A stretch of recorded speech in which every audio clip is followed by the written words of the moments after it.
Paz, irmãos. Eu vou pedir para vocês abrirem no livro de Lucas, no capítulo 10, do 30 ao 35.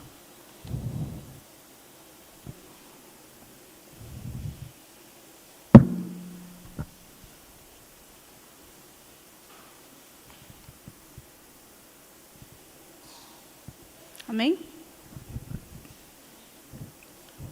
Diz assim: E respondendo Jesus disse: Um certo homem descia de Jerusalém para Jericó, e caiu entre ladrões, os quais o despojaram e o feriram, e partiram, deixando-o quase morto. E por acaso descia pelo mesmo caminho um certo sacerdote, e quando ele o viu, passou pelo outro lado. Assim também um levita, quando chegou ao lugar e o viu, ele passou pelo outro lado.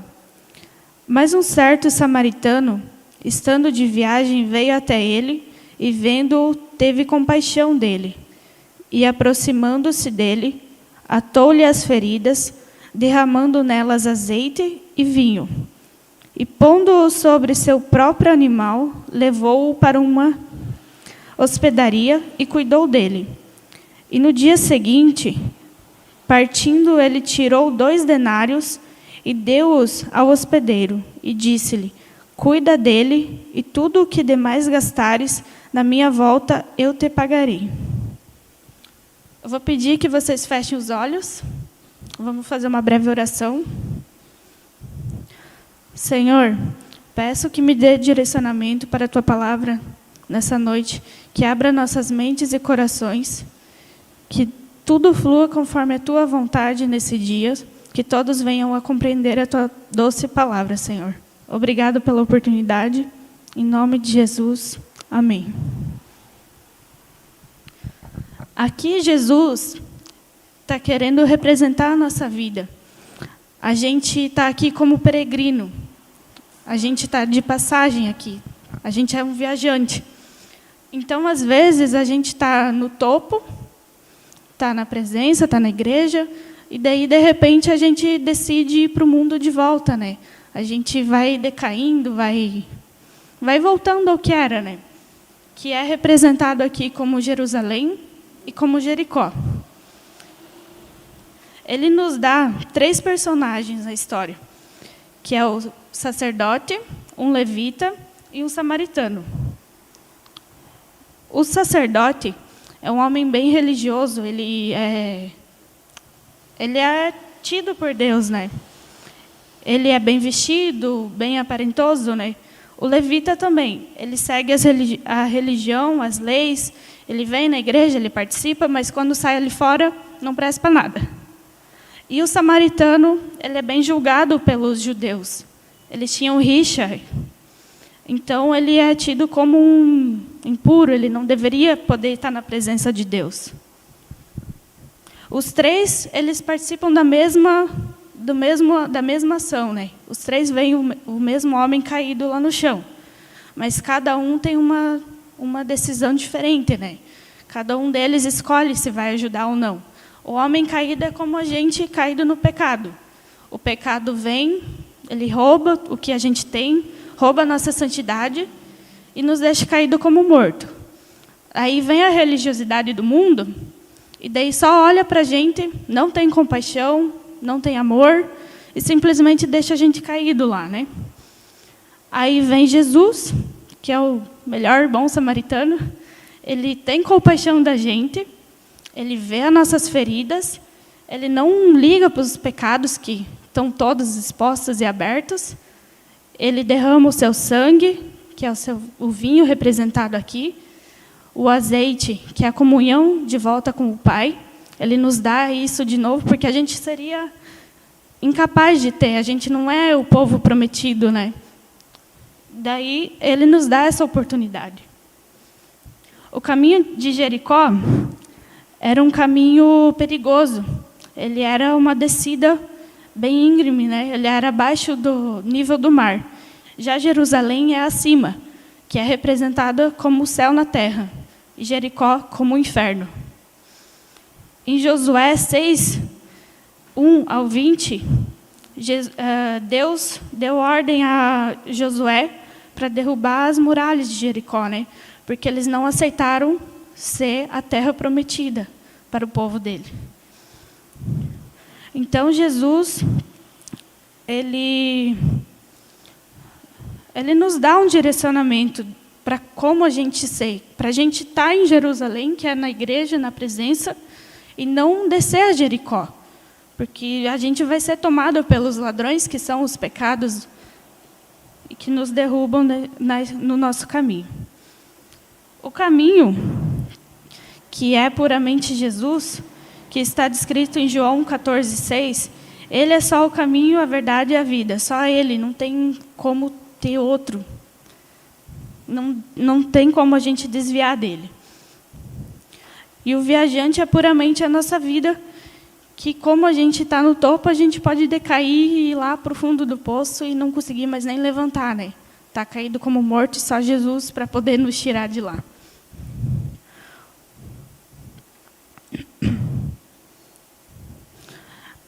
Jesus tem piedade de nós, nos olhando no chão, arrastados, caídos, sujos, imundos de pecado. Ele derrama o seu sangue sobre nós e cura nossas feridas. Ele sela e não vê os erros que a gente cometeu ali na nossa decaída, indo para o mundo de volta, né?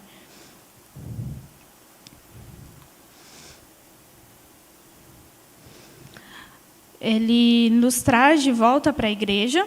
Jesus quer que a gente fique na presença dele, né? Jesus não quer que a gente se vá para longe assim e se perca no caminho, né? Tudo de volta, regredir, nunca ir para frente, ficar andando em círculo, caindo, pedindo perdão, porque Jesus perdoa, e voltando ao pecado de novo, a mesma coisa de sempre, né? Ele quer que a gente sela nossas feridas, fecha isso e simplesmente vive uma nova vida na presença dele. Por isso que a gente tem que estar sempre em Jerusalém, sempre no céu, sempre na presença dele, né? Não dá para ficar descendo o tempo todo morro abaixo.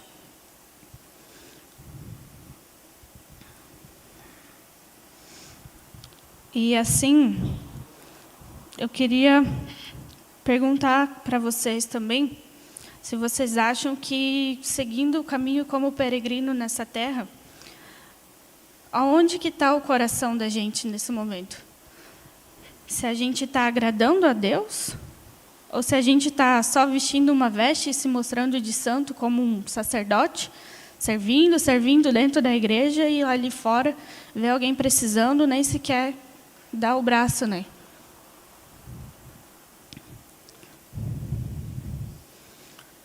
Peço que todos façam uma reflexão sobre si mesmo, para que a gente veja realmente se nosso coração está voltado para Jesus, ou se está achando que está em Jesus, mas daí só dentro da igreja, né? Não está genuinamente com Jesus.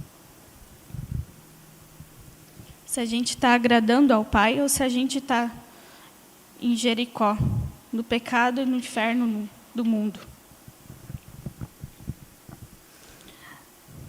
Eu vou pedir, então, para vocês se porem de pé, por gentileza. Fechem os olhos. Vamos pedir para Deus nos mostrar como que está nosso coração. Por mais que todos sejamos pecadores e não merecemos o amor dele, mas ele sempre nos ergue, sempre está do nosso lado. Ele sempre estende a mão para nós. Ele fecha as nossas feridas, mesmo que a gente não mereça, ele sempre nos ajuda, ele sempre está ali.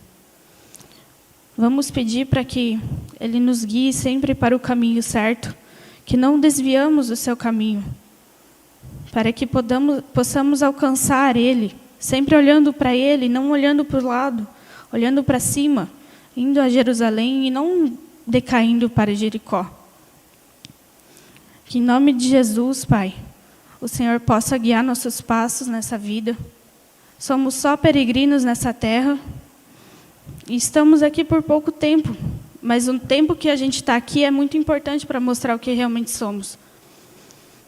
Então, Senhor, abençoa os nossos dias, Abençoa essa semana, Deus, que em nome de Jesus venhamos sempre seguir em frente, olhando para você, não olhando para o lado, não olhando para o outro, não olhando para os pecados, tentando sempre selar nossas feridas, nosso passado, para que não regredimos, não decaímos nunca, Senhor. Até que o fim dos nossos dias chegue e que a gente possa, sim, olhar e dizer que vencemos. Em nome de Jesus, amém.